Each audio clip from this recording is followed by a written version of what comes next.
In this world, we need wisdom. Some people will say you have to be diplomatic.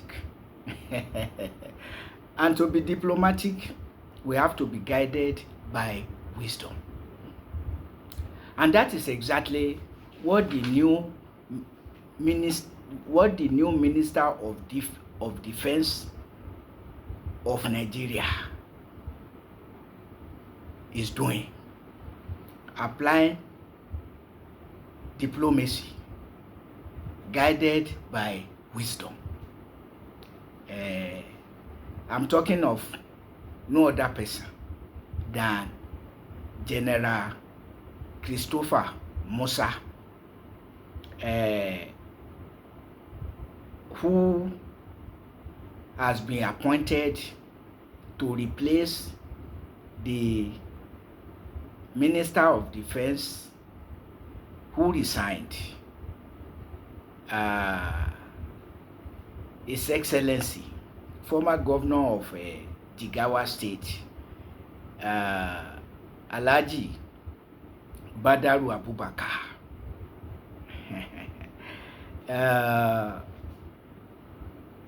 There is high expectation on General Xopher Musa, General Xopher Musa, because the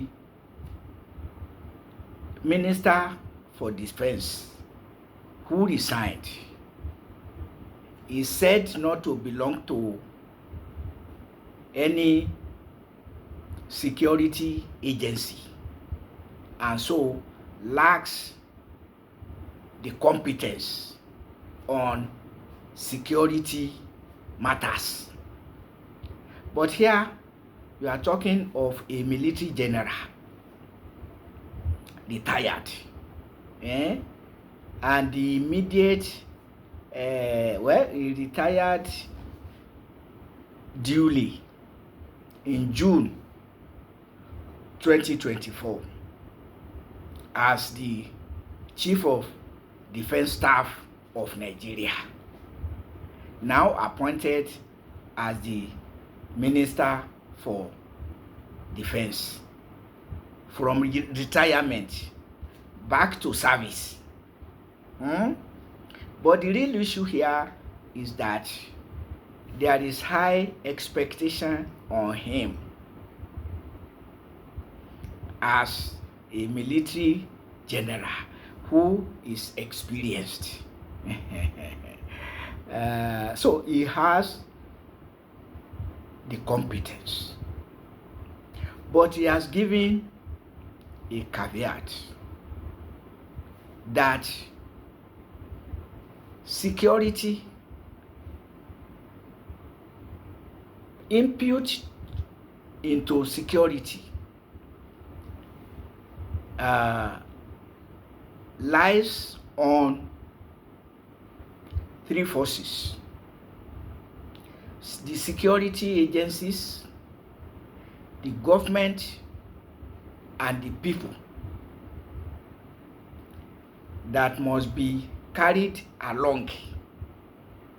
Or let's put it this way, that the third leg is the esprit de corps of the citizens with the government. Well, of course, you need the esprit de corps between the security agencies and the government. At the center is the government, controlling left and right. To the left of the government, we put the security agencies. To the right of the government, we put the citizens. Now, in the experience and knowledge of General Musa, input into security is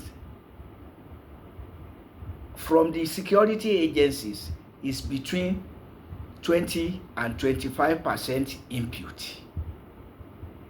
The remaining 75%, he did not analyze what says lies with the government and the esprit de corps of the citizens with the government. So now it can be said to be true. The security agencies, the government and the people, in the sense that the people will not have a esprit de corps with the government if there is no good governance, on which rests 75% of input into into guaranteeing and safeguarding security. So this has been said over time in other words, not in the words of General Musa, but in other words, such as, how can you expect peace and security where there is no justice, or what General Musa calls good governance? With the people should provide the remaining 75%, the major share of providing security.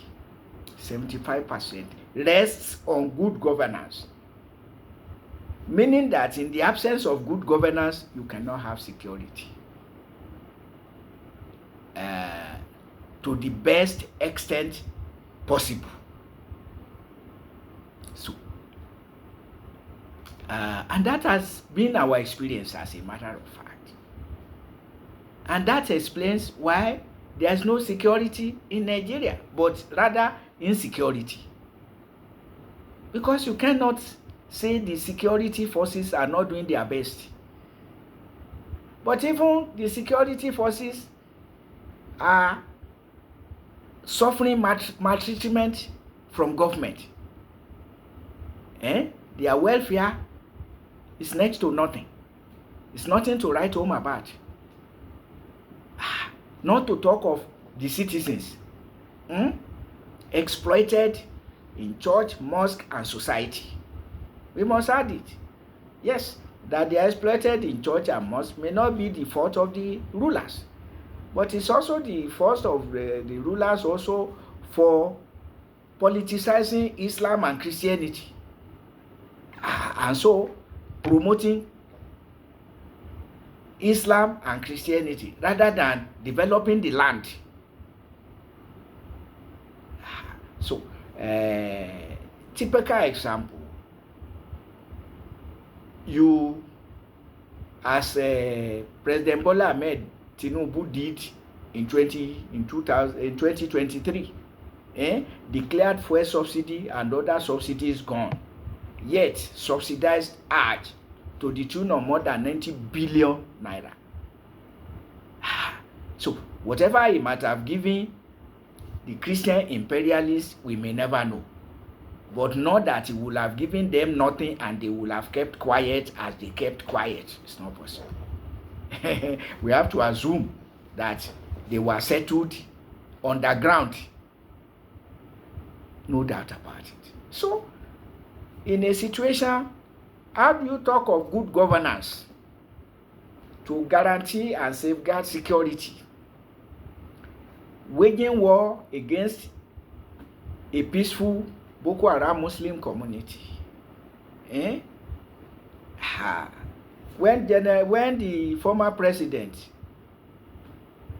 Olusegun Obasanjo, who himself is a retired military general and head of state, and military head of state,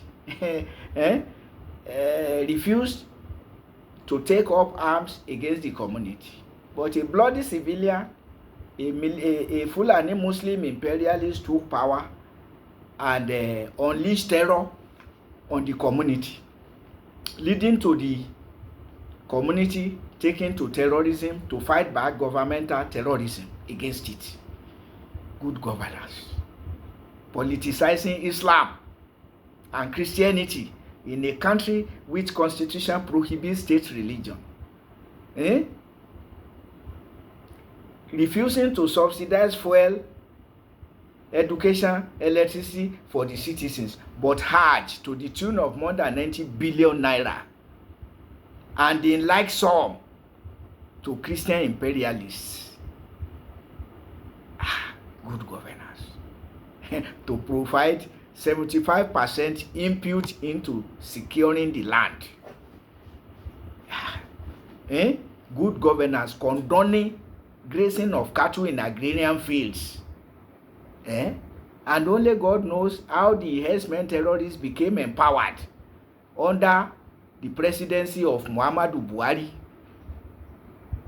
who had been their patron since the 1980s, becoming the Nigeria's president in 2015. And since then till now, the herdsmen terrorists have become larger than life. Good governance. Rather than using Nigeria's oil well to develop Nigeria, you are looting it in the name of oil subsidy. Good governance. So, but the wisdom and diplomacy of General Xopher Musa is in the fact that he has analyzed how security can be guaranteed and safeguarded. It's now left to Nigeria's rulers to ask themselves whether they are providing good governance. It's now left to Nigerians not to deceive themselves and ask, are Nigeria's rulers providing good governance in their policies and actions? And if not, well, General Musa has told you not to heap all your hope on security agencies, because what Nigeria's rulers are doing now is perpetrating injustices against the Boko Haram Muslim community, against crop farmers, leading to food insecurity of life in agrarian fields and food insecurity. Looting Nigeria's oil wells, paying workers less than living wage. Even health workers have to go on strike, threaten strike and go on strike in Nigeria. Not to talk of our academic institutions. Politicizing Islam and Christianity in a nation which constitution prohibits its religious state religion,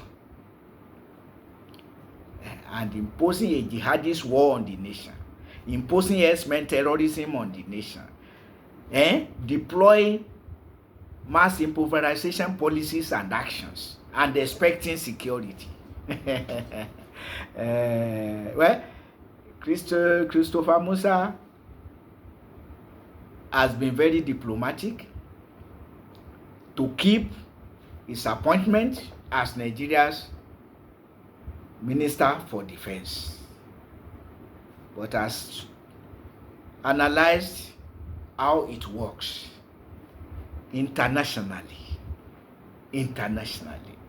The United Nations Charter stipulates that you are not to expect security in the face of injustice. It's as simple as that. So Nigeria's rulers want to eat their cake and have it, to be politics. And now America threatened Nigeria, and President Bola Ahmed Tinubu summoned the Sultan of Sokoto and an archbishop in Abuja, which is a clear indication of politicization of Islam and Christianity. against the constitution that prohibits state religion. So, clear evidences of abuse of power, of misuse of power, of misgovernance. And all you are doing now is to make Sheikh Ahmad Gumi the scapegoat rather than confronting the real enemies of Nigeria. All the enemies of Nigeria will be routed. Who are the enemies of Nigeria? Worse than Nigeria's rulers, perpetrating injustices religiously, politically, and economically. Who are the worst enemies of Nigeria?